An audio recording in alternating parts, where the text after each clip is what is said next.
ایک ہے عید الفطر اور ایک ہے عید الاضحیٰ.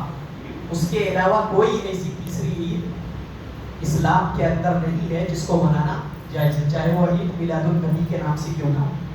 کوئی عید تیسری نہیں ہے. اللہ کے نبی صلی اللہ علیہ وسلم جب مدینہ گئے تو وہاں پہ دیکھا کہ لوگ 2 دن عید مناتے تھے، 2 دن جو ہے خوشیاں مناتے تھے. تو اللہ کے نبی صلی اللہ علیہ وسلم نے ان سے پوچھا کیوں خوشی منا رہے ہو؟ کا زمانہ جاہلیت میں بھی یہ 2 دن ایسے تھے، ہم خوشیاں مناتے تھے. تو اللہ کے نبی صلی اللہ علیہ وسلم نے کہا قد ابدلکم اللہ بہما خیرا، کہ اللہ رب العالمین نے یہ جو 2 دن ہے ان دونوں دنوں کو اللہ رب العالمین نے اس سے بہتر دن میں بدل دیا ہے. اور وہ 2 دن کون سے ہیں؟ عید الفطر اور عید الاضحیٰ. یہ صرف اور صرف 2 دن ہے اسلام کے اندر جس میں خوشی منانا جائز ہے. یہ عید کا دن ہے. اب رہی بات کہ عید کی نماز کا حکم کیا ہے، کیا ضروری ہے، فرض ہے، واجب ہے، کیا ہے؟ اگر کوئی نہیں پڑھتا ہے تو کیا ہے؟ واضح ہے کہ اس میں جو ہے علماء محدثین کے درمیان اس کے تعلق سے انہوں نے کلام کیا ہے اور گفتگو کی ہے کہ عید کی نماز جو ہے یہ فرض ہے لیکن فرض کفایہ ہے. فرض کفایہ کیا مطلب ہے؟ ایک ہوتا ہے فرض عین اور ایک ہوتا ہے فرض کفایہ. فرض عین کا مطلب ہے ہر ایک پر واجب، جیسے نماز ہے.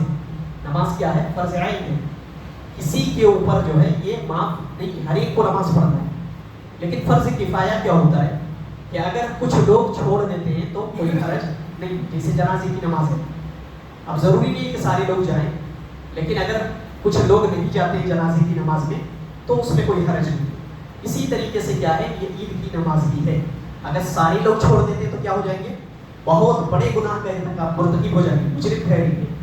لیکن اگر کچھ لوگ چھوڑ دیتے ہیں تو کوئی حرج نہیں، یا کسی عذر کی بنیاد پر اگر چھوٹ جاتا ہے تو اس میں کوئی حرج نہیں. البتہ عید کی نماز بہت اہتمام اور تاکید کے ساتھ اللہ کے نبی صلی اللہ علیہ وسلم نے پڑھنے کا حکم دیا ہے. اور اتنا زیادہ اہتمام ہے اس کی کہ آپ اندازہ لگا سکتے ہیں کہ اللہ کے نبی صلی اللہ علیہ وسلم نے جو حائضہ عورت ہے ان کو بھی عیدگاہ جانے کا حکم دیا ہے. حائضہ، نفسا، ایسی تمام عورتیں جو ہے، لہٰذا تاکید کے ساتھ اللہ کے نبی صلی اللہ علیہ وسلم نے حکم دیا وہ بھی کیا کریں، عیدگاہ ہیں، مسلمانوں کے ساتھ دعا میں شریک ہوں اور ان کے ساتھ خیر میں شریک ہوں. البتہ وہ نماز نہیں پڑھیں گی، نماز سے جو ہے الگ رہے گا. اب یہاں پہ ایک اشکال یہ پیدا ہو سکتا ہے کہ یہ تو عیدگاہ نہیں، یہ تو مسجد ہے. اب یہاں پہ حائضہ اور نفسا عورت آ سکتی ہے یا نہیں؟ تو واضح ہے کہ یہ مسجد ہے چونکہ اللہ کا گھر ہے، تو یہاں جو ہے اعتراض کرنا چاہیے. جو حائضہ عورتیں ہیں، جو نفسا ایسی عورتیں ہیں، تو ان کو جو ہے مسجدوں سے اعتراض کرنا چاہیے کیونکہ یہ عیدگاہ ہے. تو عیدگاہ جو ہے وہ مسجد کے زمرے میں نہیں آتا ہے. اور یہ بات اللہ کے نبی صلی اللہ علیہ وسلم نے عیدگاہ کے تعلق سے بیان فرمایا. تو اگر عیدگاہ ہے تو وہاں جو ہے جانا چاہیے اور وہاں جو ہے مسلمانوں کے ساتھ نماز پڑھنی چاہیے اور ان کی نماز میں شریک ہونا چاہیے. ایک دوسری چیز یہ کہ نماز کہاں پڑھنی چاہیے. عید کی نماز جو ہے کیا مسجد میں پڑھنا جائز ہے یا پھر عیدگاہ میں پڑھنا جائز ہے؟ تو اس کے تعلق سے بھی محدثین نے جو ہے کافی گفتگو کی ہے کہ اللہ کے نبی صلی اللہ علیہ وسلم عید کی نماز جو ہے عیدگاہ میں پڑھتے ہیں. حضرت ابو سعید الخدری رضی اللہ تعالیٰ بیان کرتے ہیں اللہ کے نبی صلی اللہ علیہ وسلم عید الفطر اور عید الاضحیٰ کے دن عیدگاہ کی طرف نکلتے تھے اور وہاں پہ نماز پڑھتے تھے. البتہ اگر کہیں عیدگاہ نہیں ہے تو وہ مسجد میں نماز پڑھ سکتے ہیں، مسجد میں بھی جائز ہے. اور دوسرا یہ کہ کوئی عذر شرعی ہو، جیسے بارش ہو رہی ہے یا بہت زیادہ ہوا چل رہی ہے، تو ایسی صورت میں بھی مسجدوں میں پڑھنا کیا ہے، جائز ہے. اور جہاں عیدگاہ ہی نہیں ہے تو وہاں مسجد میں پڑھنا جائز ہے. لہٰذا البتہ افضل کیا ہے، عیدگاہ میں پڑھنا. اگر عیدگاہ ہے، اگر آپ کے پاس سہولت ہے تو عیدگاہ میں جا کر کے پڑھیے. یہی اللہ کے نبی صلی اللہ علیہ وسلم کی سنت ہے. اور ایک چیز کیا ہے، وقت. نماز عید کا وقت کیا ہے؟ وقت جو ہے صلاۃ الضحیٰ کا ہے. صلاۃ الضحیٰ آپ کو پتہ ہے، چاشت کے وقت کی نماز. یہ ایک نماز ہے، اس کے بہت سارے نام ہیں، صلاۃ الاوابین، صلاۃ الضحیٰ، اس طریقے سے جو ہے کئی نام ہیں اس کے. صلاۃ الاشراق، چاشت کی نماز، ضحیٰ کے وقت کی نماز. اس کی بڑی فضیلت ہے، اس کی میں اس میں نہیں جاؤں گا. تو اس کی نماز کا وقت کیا ہے؟ اللہ کے نبی صلی اللہ علیہ وسلم نے فرمایا جب سورج ایک نیزے کے برابر ہو جائے، یا ایک ہاتھ سمجھ لیجیے، ایسے آپ سورج کو دیکھیں گے تو زمین سے ایسا لگتا ہے کہ ایک ہاتھ جو ہے بلند ہو گیا ہے. تو یہاں سے جو ہے نماز کا وقت شروع ہو جاتا ہے. یہ نماز عید کا جو ہے وقت ہے، اور یہی نماز صلاۃ الضحیٰ کا بھی وقت ہے. تو سیم دونوں کا وقت ایک ہی ہے، نماز عید کا بھی اور صلاۃ الضحیٰ کا بھی. تو ایک ہاتھ کے وقت، اس کا مطلب یہ نہیں سورج کو جا کے ناپیں گے यहाँ से आपको देखने में ऐसा आइडिया लग रहा है कि एक हाथ क्या है बुलंद हो गया है सूरज, तो वहाँ से जो है नमाज ईद का वक्त शुरू हो जाता है और कब तक रहता है, जोहर के वक्त से थोड़ा सा पहले तक, लगभग जोहर के वक्त तक। तो ये क्या है, नमाज ईद का वक्त है। अलबत्ता अव्वल वक्त में पढ़ना क्या है, अफजल है। यहाँ पे एक चीज़ और जान लेना चाहिए कि अल्लाह के नबी सल्लल्लाहु अलैहि वसल्लम ईद उल फितर को थोड़ा ताख़ीर करके पढ़ते थे, बहुत ज़्यादा नहीं, थोड़ा सा ताख़ीर करते थे। और ईद उल अज़हा को जो है थोड़ा अल्लाह के नबी सल्लल्लाहु अलैहि वसल्लम जल्दी पढ़ते थे।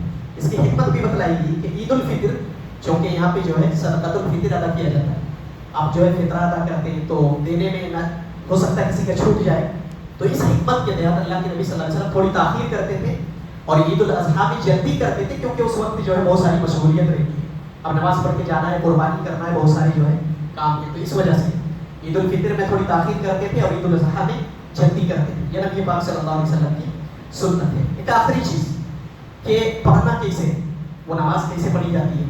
तो अल्लाह के नबी सल्लल्लाहु अलैहि वसल्लम वो नमाज पढ़ते थे, लिहाजा हज़रत अब्दुल्लाह इब्न अब्बास रज़ी अल्लाह तआला बयान करते हैं कि अल्लाह के नबी सल्लल्लाहु अलैहि वसल्लम ईद की नमाज 2 रकात पढ़ते थे। कैसी पढ़ते थे, उससे पहले कोई नमाज नहीं, उसके बाद भी कोई नमाज नहीं। बहुत सारे लोग क्या है, कहते हैं चलो ईद का दिन नमाज पढ़ लेते हैं, आते हैं और नमाज में शुरू हो जाती है। ईद से पहले कोई नमाज नहीं है और उसके बाद भी कोई नमाज नहीं, कोई नमाज अल्लाह के नबी सल्लल्लाहु अलैहि वसल्लम नहीं पढ़ते थे। और यही अमल जो है सहाबाए किराम का भी था। अब यहाँ पे एक इश्काल ये है कि आप मस्जिद में आएंगे तो यहाँ पे नमाज पढ़ेंगे कि तहियतुल मस्जिद जो मस्जिद में पढ़ा जाता है, तो क्या तहियतुल मस्जिद पढ़ना जायज़ है, जबकि ईद के दिन अल्लाह के नबी सल्लल्लाहु अलैहि वसल्लम का तरीका ये थे, पहले भी नमाज नहीं पढ़ते थे, बाद में भी। तो आप कोई मस्जिद में आ रहा है तो यहाँ तो फिर पढ़ने का हुक्म है।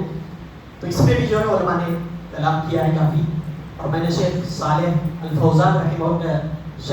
फौज़ान की जो है वीडियो मैंने देखी, उसके अंदर उन्होंने गुफ्तगू की थी कि मस्जिद में आकर के तहियतुल मस्जिद पढ़ना क्या है, मुस्तहब है।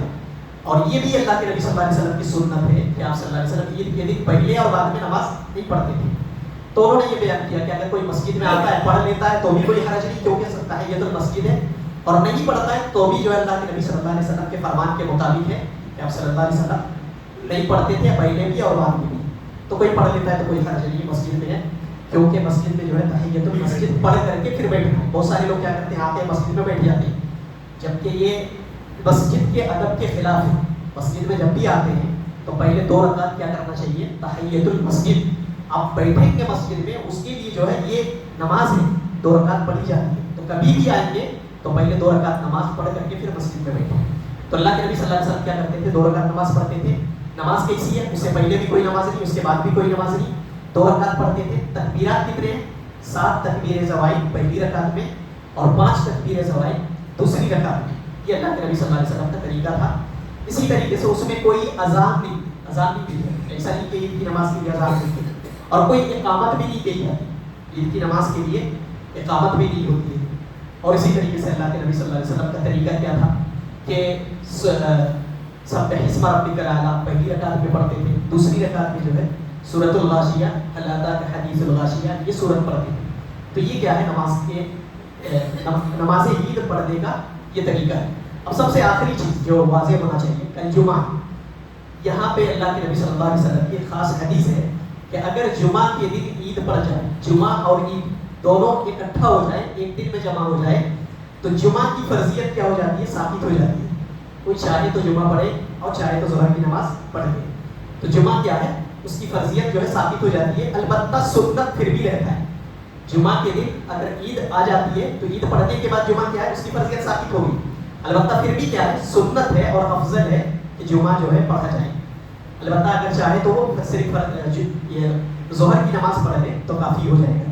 तो ये क्या है, बहुत अहम है जो कल के दिन होने वाला है, क्योंकि कल जुमा भी है और ईद भी है। तो इंशाअल्लाह जुमा जो है अदा की जाएगी, थोड़ा मुख्तसर ही रखेंगे इंशाअल्लाह, लेकिन जुमा पढ़ाना चूँकि अफजल है तो इंशाअल्लाह जुमा जो है अदा की जाएगी।